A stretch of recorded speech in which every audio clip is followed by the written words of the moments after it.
What does it mean to truly flourish in the later chapters of life?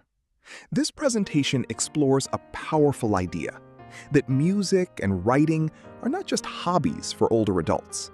They are tools for building wisdom, maintaining connection, and claiming control over your own life story. Welcome to the Creative Elder. For too long, aging has been framed as a story of loss, declining health, fading abilities, and looking backward. But today's story is very different. The late Lars Tornstam, a pioneer in social gerontology, suggested that as people move into their 80s, 90s, and beyond, something remarkable happens.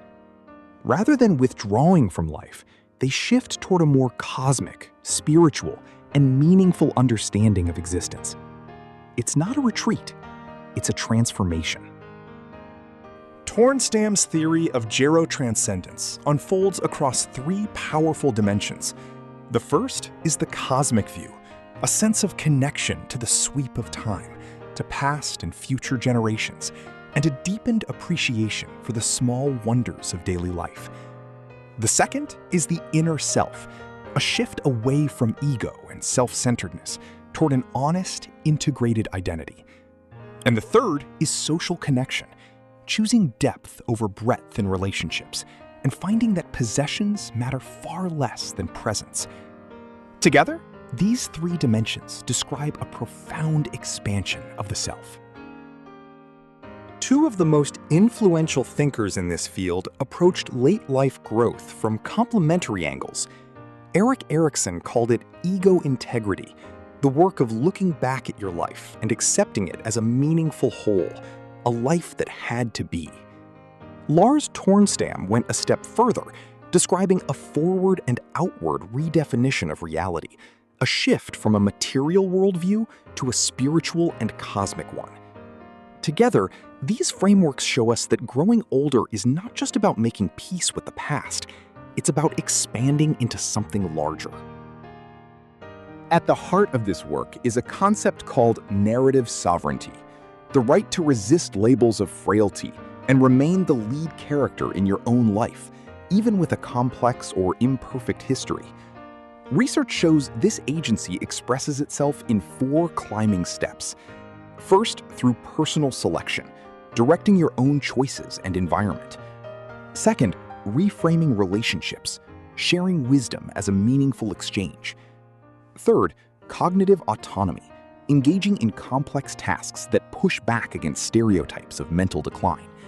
And fourth, spiritual expression, using music and voice to articulate the deepest dimensions of who you are.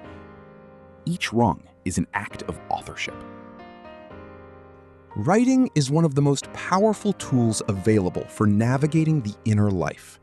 Structured life reviews and legacy letters create what researchers call open space, a quiet sanctuary for existential reflection. Writing also helps elders move beyond the midlife metrics of productivity and achievement and instead focus on meaning and wisdom. And perhaps most powerfully, when the stories of those in their 80s and 90s are documented, personal history becomes a sacred shared social history, a gift to the generations that follow. Music is not merely entertainment. In later decades of life, it is a vital nutrient for the mind and soul. Research tells us that the developmental shifts music facilitates account for nearly 40% of the variance in well-being among older adults.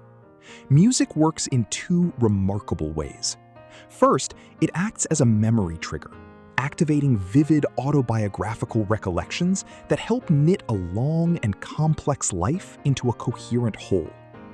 And second, it becomes a vehicle of resistance, allowing the oldest old to push back against stereotypical, diminishing representations of aging.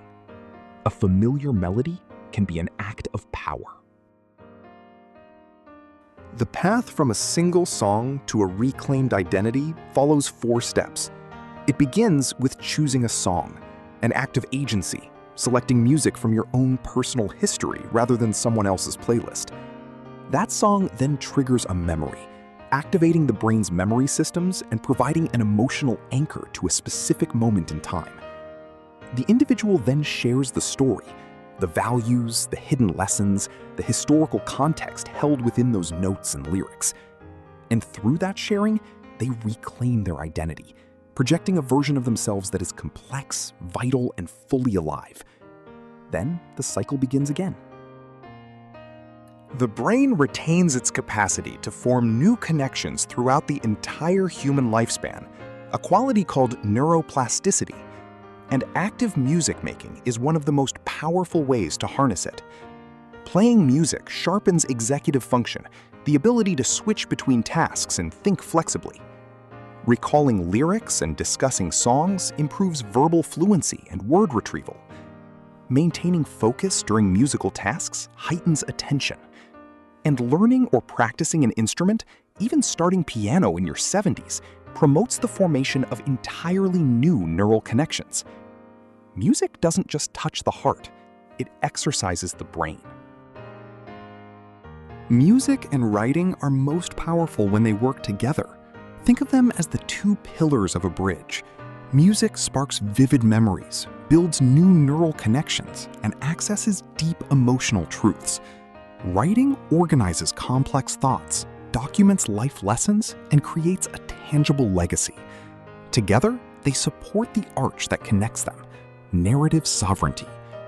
Working in harmony, these tools allow every individual to curate a coherent life story and maintain their rightful role as the primary author of their own magnificent existence. Getting started is simpler than you might think. There are 3 powerful steps you can take today. First, join a music-focused community. Seek out open mics, choirs, or songwriting groups where you can perform and collaborate with a supportive audience. Second, target the reminiscence bump.